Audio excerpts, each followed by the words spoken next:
नमस्कार दोस्तों, आज हम बात करने वाले हैं ग्रीन हाइड्रोजन के बारे में। यह क्या होता है, इसको उत्पाद कैसे किया जाता है, इसकी प्रक्रिया क्या है और इसका उपयोग और इसकी चुनौतियां क्या हैं।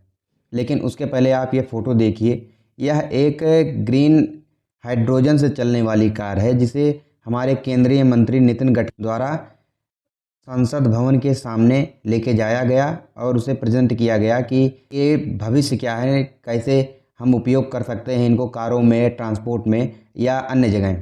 उसके पहले आपको एक और वीडियो दिखाते हैं।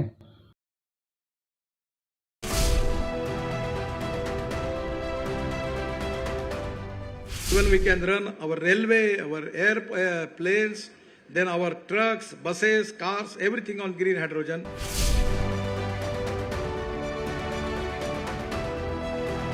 And all dump in Delhi, Gazipur. We can segregate the solid waste, getting organic from that, and by biodigester we can get methane to hydrogen.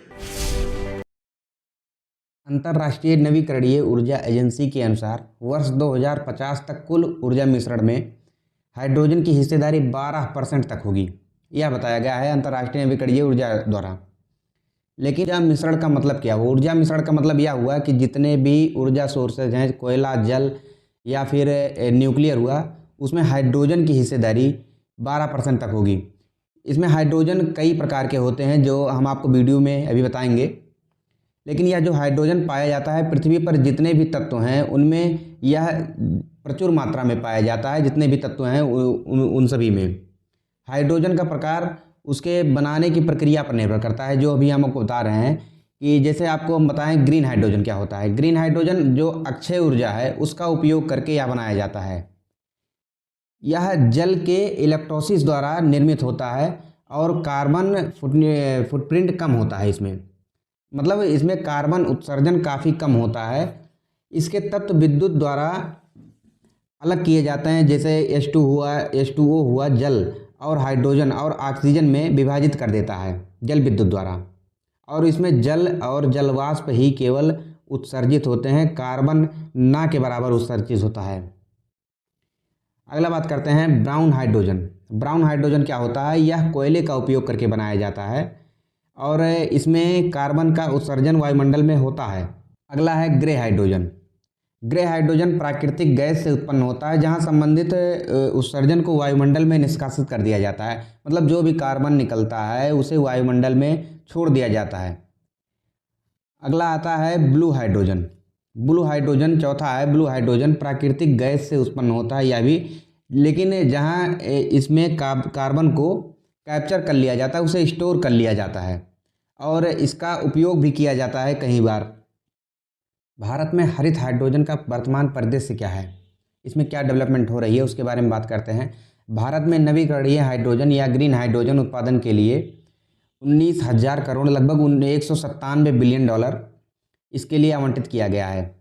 देश ने प्रतिवर्ष 5 मिलियन टन उत्पादित करने का लक्ष्य रखा गया है और इसे 2030 तक हासिल किया जाना है। मतलब 2030 तक ऐसी क्षमता हासिल की जाए जिसमें 5 मिलियन टन प्रतिवर्ष ग्रीन हाइड्रोजन का उत्पादन किया जाए। ग्रीन हाइड्रोजन उत्पादन में सबसे बड़ी चुनौती यह है कि इलेक्ट्रोलाइज़र निर्माण की स्थापना करना। अभी हम इसके बारे में बताते हैं कि यह है क्या।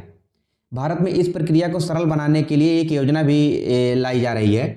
हाइड्रोजन संयंत्र स्थापित करने में एक और बड़ी चुनौती यह है कि इसमें समय बहुत ज़्यादा लगता है। लगभग एक प्लांट लगाने में 3 साल का समय लग जाता है।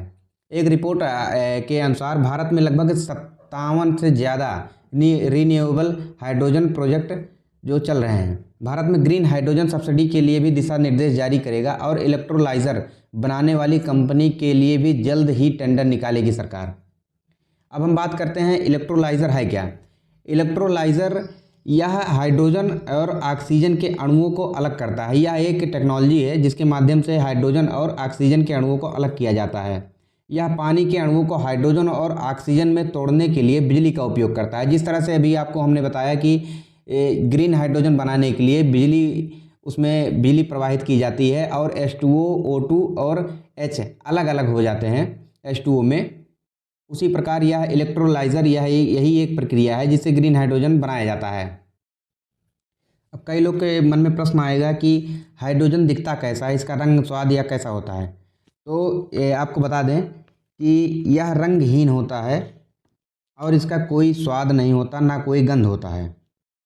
इसके उपयोग के बारे में बात करते हैं। वर्तमान में पेट्रोलियम शोधन और उर्वरक उत्पादन में हाइड्रोजन का उपयोग किया जाता है। सबसे अधिक यहीं पर उपयोग किया जाता है, जबकि परिवहन और अन्य उपयोग में अभी यह एक उभरता हुआ बाजार है। अब हम बात करते हैं इसकी चुनौतियों के बारे में। इसकी सबसे बड़ी चुनौती यह है कि इसमें अभी उच्च लागत है और अभी इसमें बुनियादी ढांचे की काफ़ी कमी है। सरकार का कहना यह है कि 2030 तक जब प्रति वर्ष 5 मिलियन टन हाइड्रोजन का उत्पादन किया जाने लगेगा, तब इसमें इसकी लागत में भी कमी आएगी। आई होप आपको ये वीडियो पसंद आया हो, जानकारी अच्छी लगी हो तो लाइक, शेयर और सब्सक्राइब करें, अपने दोस्तों के साथ शेयर करें। धन्यवाद।